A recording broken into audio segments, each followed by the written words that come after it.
Assalamualaikum warahmatullahi wabarakatuh.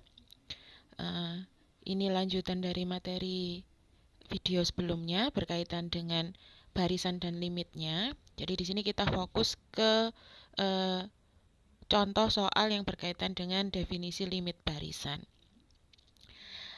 Biasanya di sini kalau membaca definisi limit barisan, ini masih bingung, ini maunya kemana? Maksudnya kok diberikan barisan xn, jadi itu membacanya barisan xn, kemudian x kecil dikatakan limit dari barisan xn, jadi tanda kurung di luarnya tulisan xn itu menyatakan simbolnya barisan, jadi ada bentuk xn ditambahi kurung buka dan kurung tutup, itu membacanya menjadi barisan xn.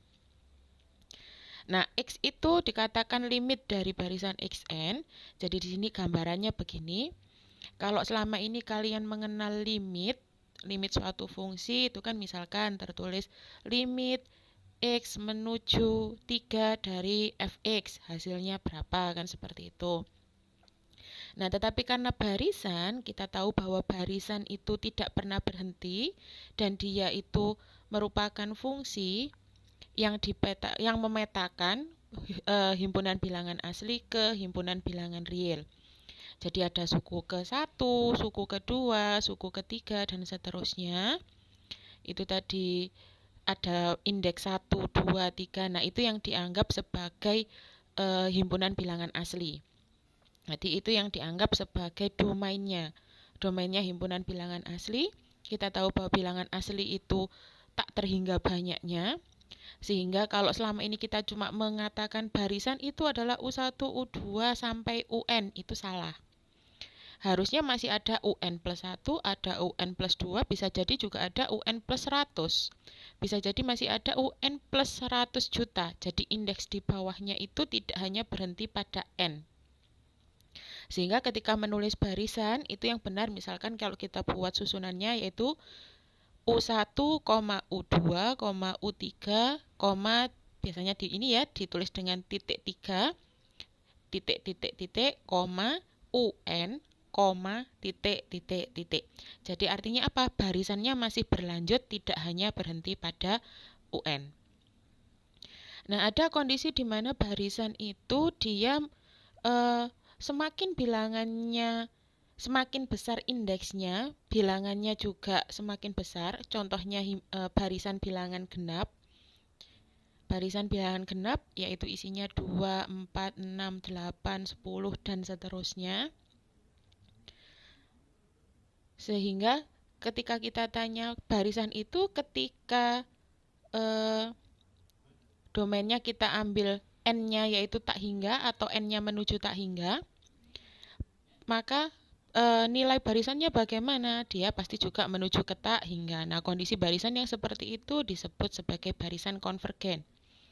Jadi kan semakin lama suku-suku dalam barisannya nilainya semakin besar dan itu disebut sebagai barisan divergen. Tadi BK salah sebut ya, bukan barisan konvergen tapi barisan divergen. Karena kita tidak tahu semakin n-nya menuju ke tak hingga, barisan tersebut menuju ke bilangan berapa kita tidak tahu, sehingga hanya dikatakan sebagai barisan divergen. Ada lagi barisan divergen, contohnya yang di video Bu Eka di awal itu ada negatif 1, 1, negatif 1, 1, negatif 1, 1, polanya terus seperti itu.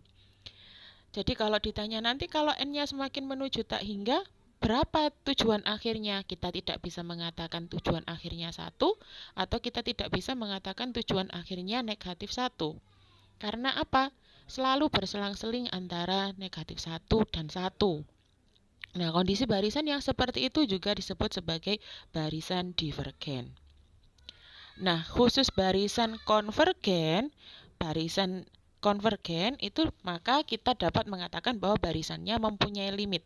Jadi di sini definisi limit barisan itu berkaitan dengan barisan yang konvergen. Artinya apa?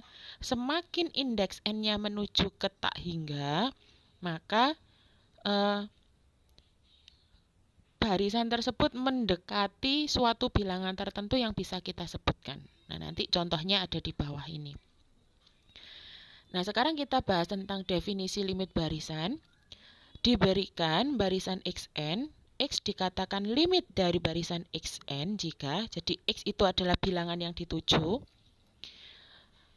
dia dikatakan sebagai limit dari barisan xn atau nilai kekonvergenan dari barisan xn jika diberikan sembarang epsilon lebih dari 0, maka ada bilangan asli, yaitu bilangan asli ya ini ya, ada bilangan asli kita katakan sebagai K, di mana K-nya bergantung pada epsilon, dan nanti kita sebut sebagai K epsilon.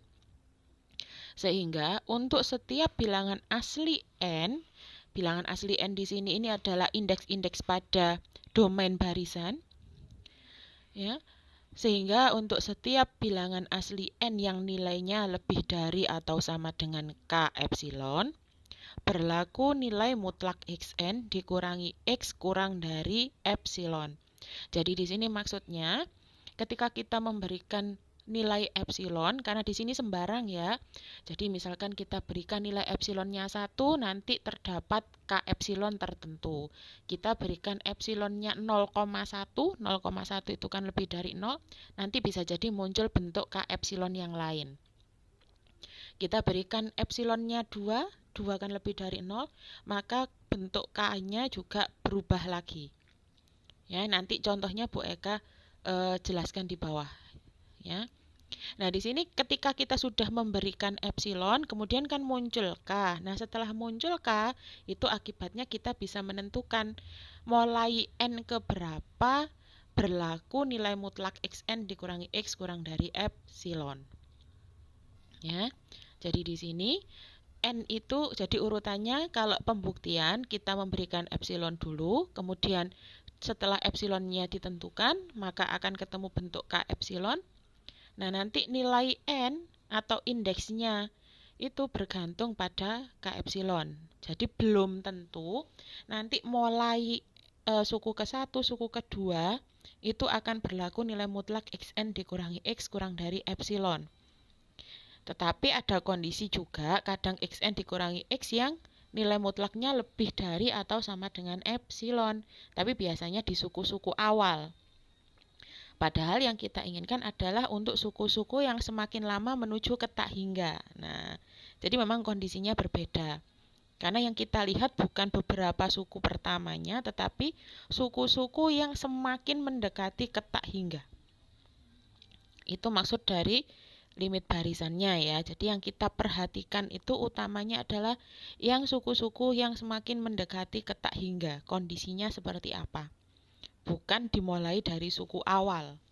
Sehingga di sini ada tulisan untuk setiap N yang lebih besar atau sama dengan K epsilon.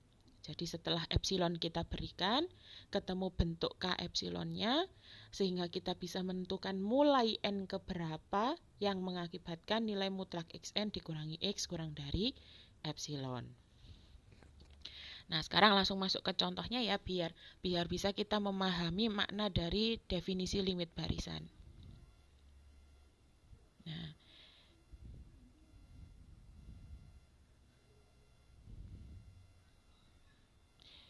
oke, sebentar, masih ngehang sedikit ya. Nah ini contohnya limit barisan yang bentuknya 1/n sama dengan 0. Jadi di sini kita disuruh membuktikan apakah benar 0 itu adalah nilai limit dari barisan 1/n. Kalau kita ilustrasikan isi dari barisan 1/n, suku pertamanya adalah 1/1. Maka nilainya 1 untuk suku pertama. Untuk suku kedua itu kan berarti 1 dibagi 2 atau setengah. Suku ketiga 1 dibagi 3 atau sepertiga. Begitu juga seterusnya. Jadi kalau kita bayangkan urutan bilangan yang mulai dari 1, setengah, 1/4, sepertiga, dan seterusnya, nanti ada 1/100 dan seterusnya, ada 1/1 juta dan seterusnya, kemudian ada lagi 1/1 triliun. Nah, lama-lama suku-sukunya semakin ketak hingga semakin lama kan semakin mendekati nilai 0, walaupun bukan berarti nanti 1 dibagi tak hingga sama dengan 0 ya. Kalau 1 dibagi tak hingga sama dengan 0 itu masih salah. Karena apa? Kita tidak mengatakan sebagai limitnya. Kan 1 dibagi tak hingga. Tak hingga itu masih punya bilangan atau punya nilai. 1 dibagi dengan yang sangat kecil sekali kan belum tentu 0, di mana 0 itu kalau kita ilustrasikan dalam bentuk suatu benda, 0 itu mewakili kondisi kosong. 0 mewakili kondisi kosong, sementara 1 dibagi dengan bilangan yang sangat besar nilainya itu kan bukan sama dengan kosong, tapi dia bisa menjadi partikel-partikel kecil yang tidak bisa kita lihat, tapi partikel tersebut ada. Cuma kondisinya seolah-olah seperti kosong, padahal tidak ada. Padahal masih ada partikel-partikel yang sangat kecil. Itu kalau kita ilustrasikan dengan benda yang akan dipecah atau dibagi-bagi dengan bilangan yang sangat besar, atau dibagi menjadi bagian yang sangat banyak, hitungannya seperti itu. Sehingga kalau kita cuma mengatakan 1 per tak hingga nilainya sama dengan 0 itu masih salah. Tetapi kalau kita beri tulisan limit, limit itu kan artinya mendekati atau pendekatan kondisi dari bentuk 1 per n saat n-nya tak hingga itu nilainya berapa? Nah, nilainya menyerupai atau mendekati 0. Hanya mendekati, bukan sama dengan. Jadi kalau kita menulis 1 per tak hingga sama dengan 0, tanpa menuliskan limit, itu salah. 1 per tak hingga, dia hanya mendekati 0. Nah, tulisan 1 per tak hingga mendekati 0, penulisannya secara matematika adalah limit n mendekati tak hingga dari 1 per n sama dengan 0. Jadi yang ini yang baru boleh menggunakan tanda sama dengan. Nah, di sini kita mau membuktikan limit dari barisan 1 per n apakah memang benar 0. Jadi itu kita gunakan definisi untuk membuktikan hal tersebut. Walaupun kalau kita ingat dari ilustrasi yang saya sampaikan tadi, memang semakin n-nya menuju tak hingga, maka barisan 1 per n semakin mendekati 0. Tapi di sini kita perlu pembuktian karena ini mata kuliahnya analisis real. Nah, tadi kalau kita perhatikan definisi, di definisi tadi kan mengatakan kita memberikan sembarang epsilon, maka akan muncul K yang bergantung pada epsilonnya yang disebut sebagai K epsilon. Sehingga nanti bisa memunculkan nilai n yang lebih besar atau sama dengan K epsilon dengan tujuan akhirnya adalah nilai mutlak xn dikurangi x kurang dari epsilon. Nah, dengan kata lain ketika kita mau membuktikan, kita kan harus tahu bentuk K epsilonnya seperti apa yang bergantung dengan epsilon. Tidak mungkin hanya kita tulis diberikan sembarang K epsilon, maka ada jika diberikan epsilon lebih dari 0, maka ada K epsilon. Maka orang lain akan bertanya, K epsilonnya seperti apa sih? Kan seperti itu. Sehingga kita harus membuat catatan terlebih dahulu agar kita bisa membuat pembuktian secara formalnya, yaitu dengan membuat catatan untuk menemukan bentuk K epsilonnya. Nah, bentuk K epsilon ini nanti bergantung pada soal yang diberikan, karena di sini kondisinya adalah bentuk 1 per n, nah itu nanti juga mempengaruhi bentuk K epsilonnya. Nah, yang kita perhatikan pertama adalah tujuan dari akhir definisi, yaitu bentuk nilai mutlak xn dikurangi x. Xn-nya pada soal limit barisan 1 per n sama dengan 0 itu adalah 1 per n. Jadi, xn-nya kita ganti 1 per n. Nah, x yang tidak ada indeks n-nya itu adalah nilai limitnya. Nah, pada soal ini nilai limitnya adalah 0. Jadi, nilai mutlak xn dikurangi x kurang dari epsilon berubah menjadi nilai mutlak 1 per n dikurangi 0 kurang dari epsilon. Kalau kita buat lebih sederhana lagi, dia menjadi nilai mutlak 1 per n kurang dari epsilon dan kita tahu bahwa N itu adalah bilangan asli, maka dia adalah bilangan positif, bernilai positif. Kalau bilangannya positif, dinilai mutlak, hasilnya juga positif. Sehingga tanpa memberikan tanda kurung, tanpa memberikan tanda mutlak itu tidak bermasalah.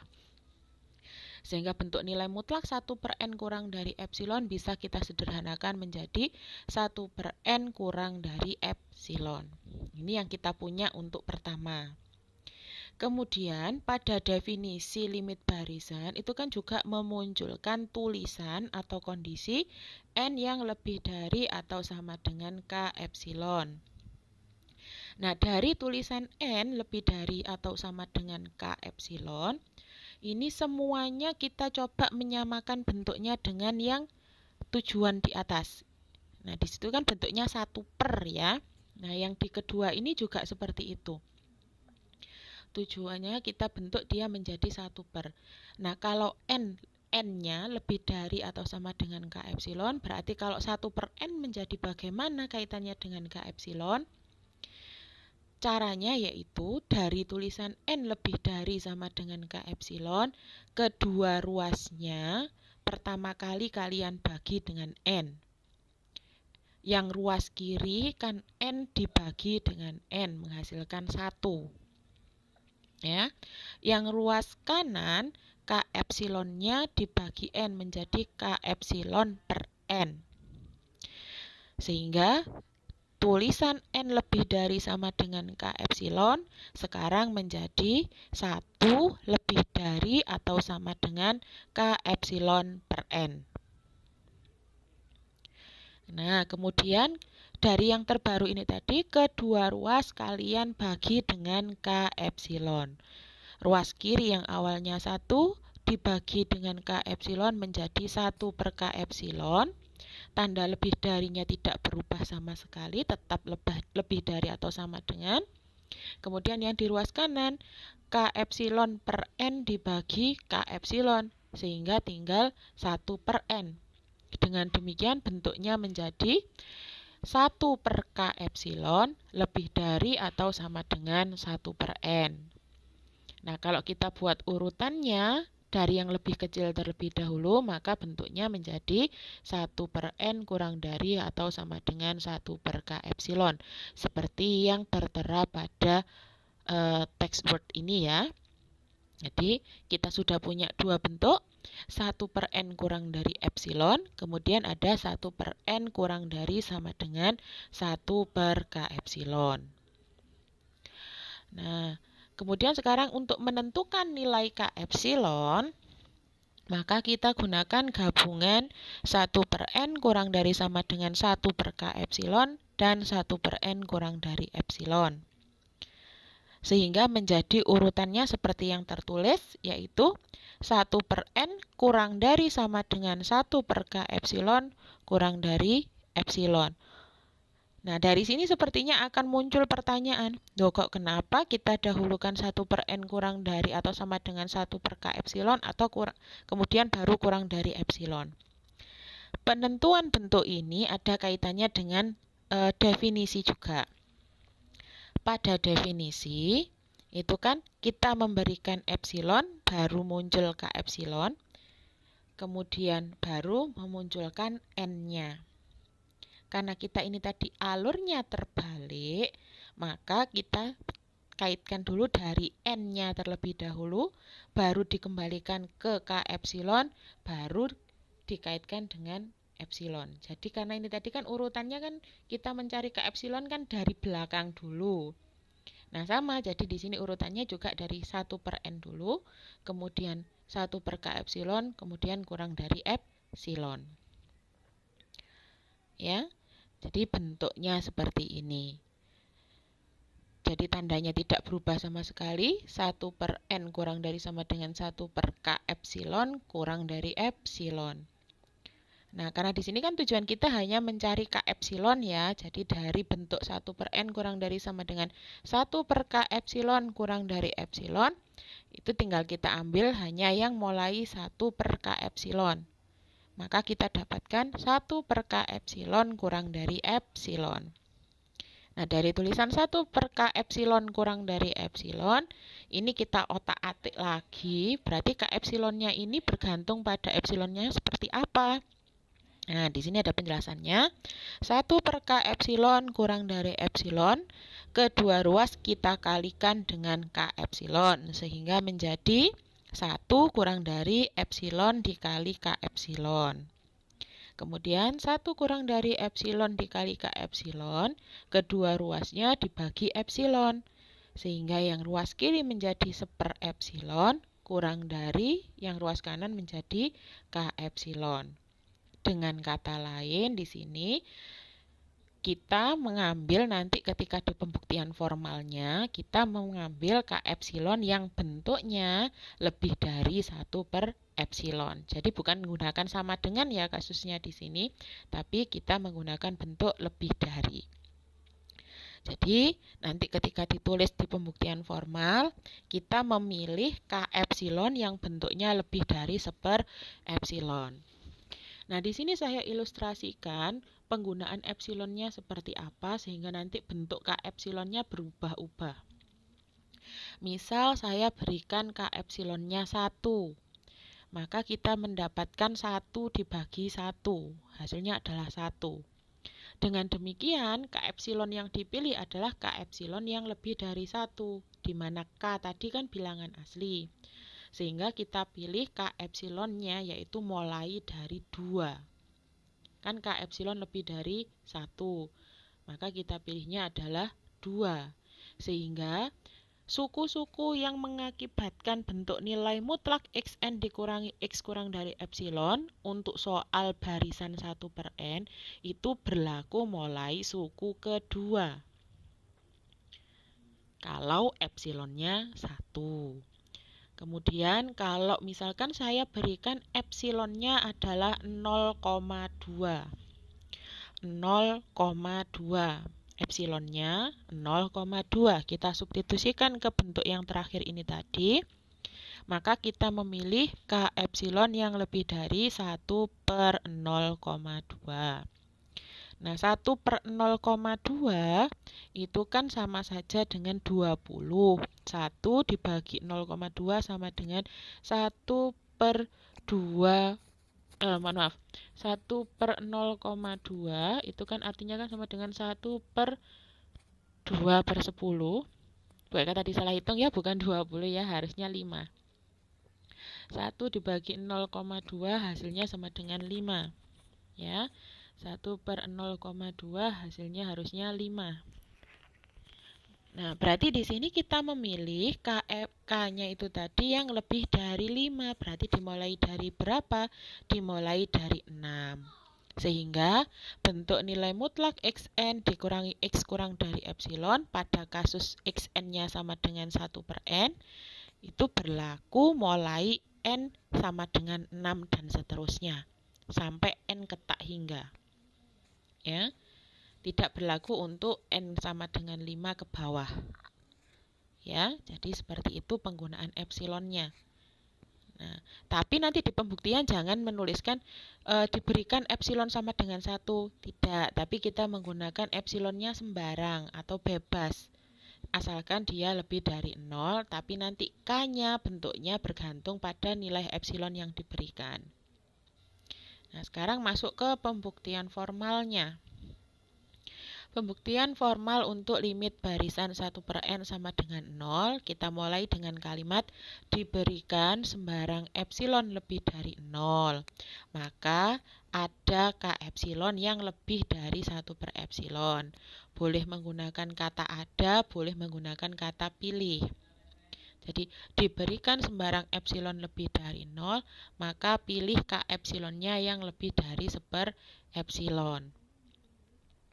Atau kalian juga boleh menggunakan kalimat diberikan sembarang epsilon lebih dari 0, maka ada K epsilon yang bentuknya lebih dari 1 per epsilon.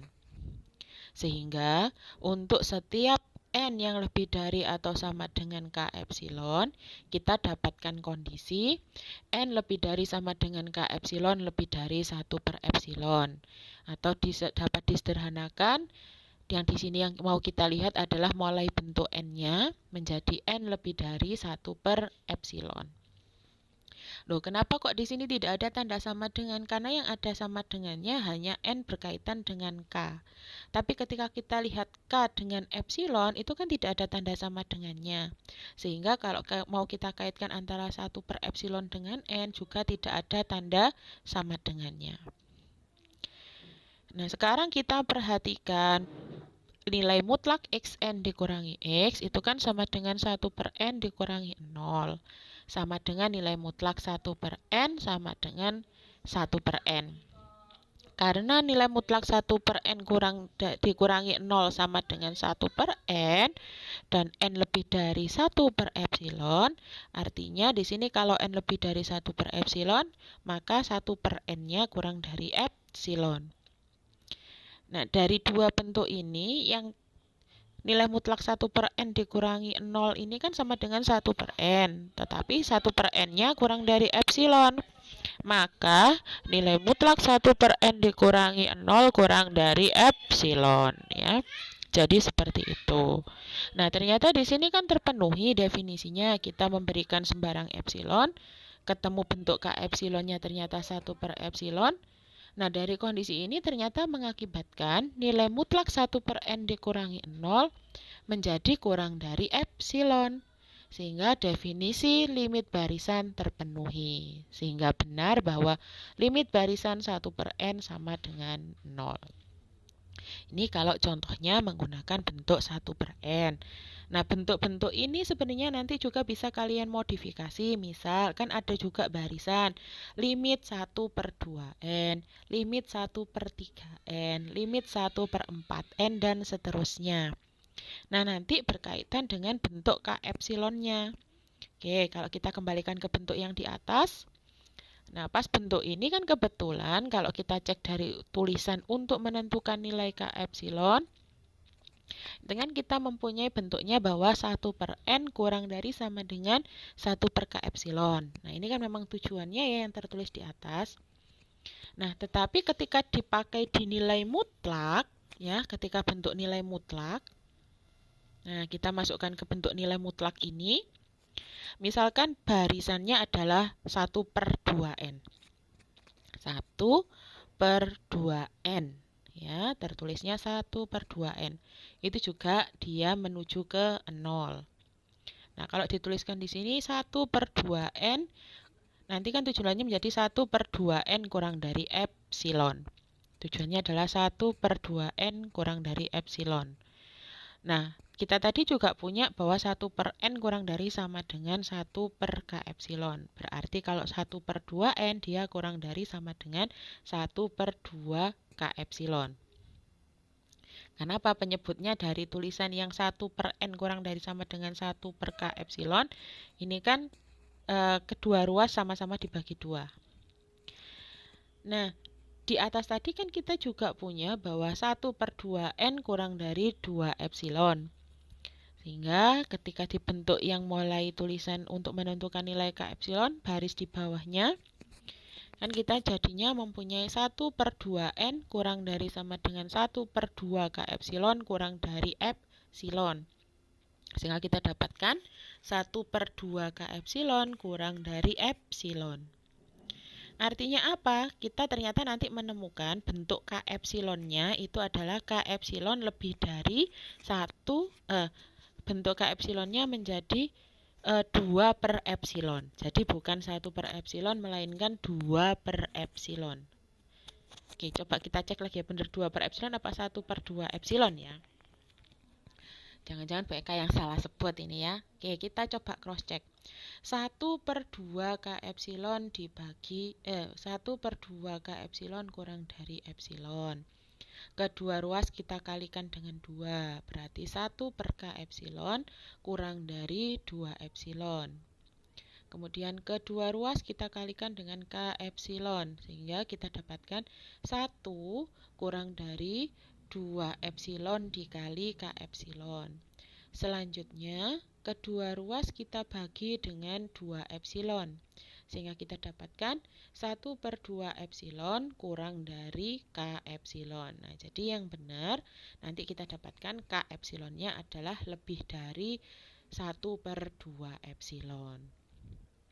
Ya, jadi bentuk epsilonnya seperti itu. Ya. Jadi kalau misalkan soalnya dikembangkan lagi Bu, bagaimana? Misalkan barisan 2/n. Berarti yang 2 itu ada di pembilangnya. Maka nanti kalau kalian proses, jadinya kita temukan K epsilonnya baru yang ini lebih dari 2/epsilon. Ya, itu contohnya. Jadi masih banyak bentuk perkembangan soalnya. Itu nanti akan bergantung juga pada bentuk K epsilonnya.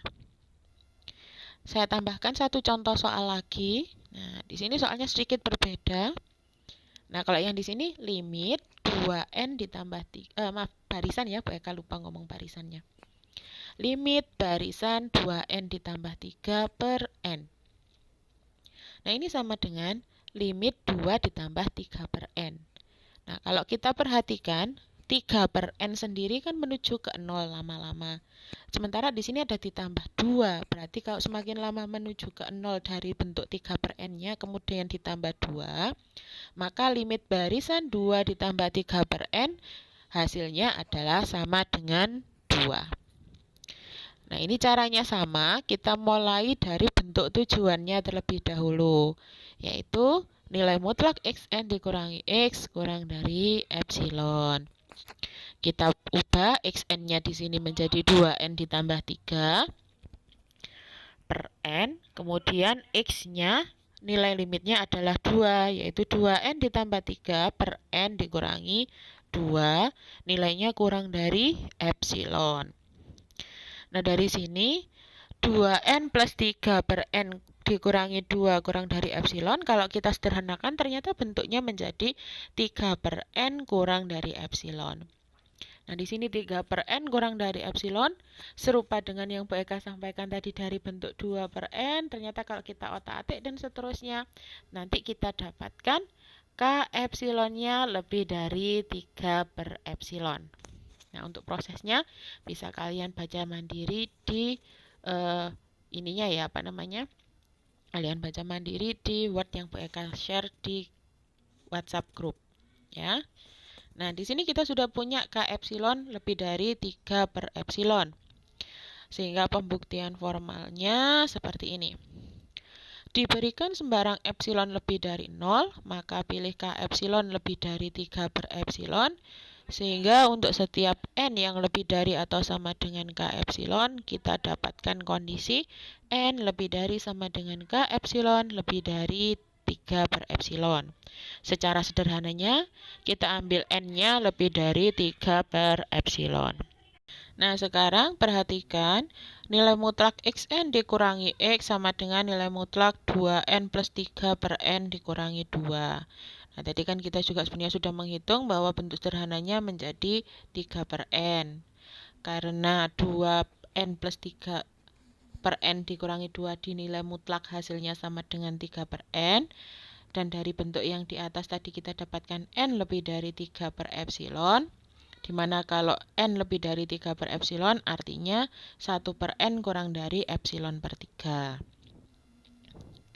Maka di sini Bu Eka bedakan ada yang warna hijau dan ada yang warna kuning. Artinya apa? Yang warna hijau itu kan ada tulisannya penghubungnya sama dengan terus. Nah, itu artinya apa? Hanya bentuk yang warna hijau saja yang nilainya tidak berubah. Artinya apa? Nilai mutlak 2n plus 3/n dikurangi 2 itu setara dengan 3 dikali 1/n. Ya sudah, berarti kita lihat aja lah yang sebelah situ. Nah, ternyata kita tadi dapatkan di baris di atasnya bahwa 1/n itu kan kurang dari epsilon per 3. Maka tanda yang awalnya sama dengan kita ganti menjadi kurang dari. Nah, kurang dari 3 dikali epsilon per 3. Nah, bentuk 3 dikali epsilon per 3 ini saja yang nilainya sama dengan epsilon. Jadi bukan nilai mutlak 2n plus 3/n dikurangi 2 sama dengan epsilon, itu salah. Tetapi yang kita pakai adalah tetap tanda kurang dari. Jadi kita pisahkan yang hijau ya hijau sendiri ya, yang kuning ya kuning sendiri. Jadi yang sama dengan itu hanya yang sewarna. Jadi yang hijau itu berarti nilainya sama semua sampai 3 dikali 1/n. Nah yang warna kuning itu maknanya 3 dikali epsilon per 3 itu hasilnya sama dengan epsilon. Sehingga kalau kita mulai baca dari tepi kiri sampai epsilon, itu artinya apa? Nilai mutlak 2n plus 3/n dikurangi 2 kurang dari epsilon. Berarti kalau kita perhatikan, dari mulai kata-kata diberikan sembarang epsilon lebih dari 0, adakah epsilon lebih dari 3 per epsilon, sehingga untuk setiap n yang lebih dari atau sama dengan k epsilon, berlaku nilai mutlak 2n plus 3 per n dikurangi 2 kurang dari epsilon. Artinya definisi terpenuhi dan memang benar bahwa limit barisan, nah ini Bu Eka belum ganti tulisannya ya, harusnya limit barisan 2n plus 3/n sama dengan 2. Ya, yang bawah sendiri itu diganti limit barisan 2n plus 3/n sama dengan 2. Nah ini contoh soalnya, nanti silahkan kalian coba mengerjakan soal-soal yang serupa. Kalau ada kendala silahkan bisa ditanyakan langsung di WA Group. Jangan malu-malu untuk bertanya ya. Oke, demikian saya akhiri. Assalamualaikum warahmatullahi wabarakatuh.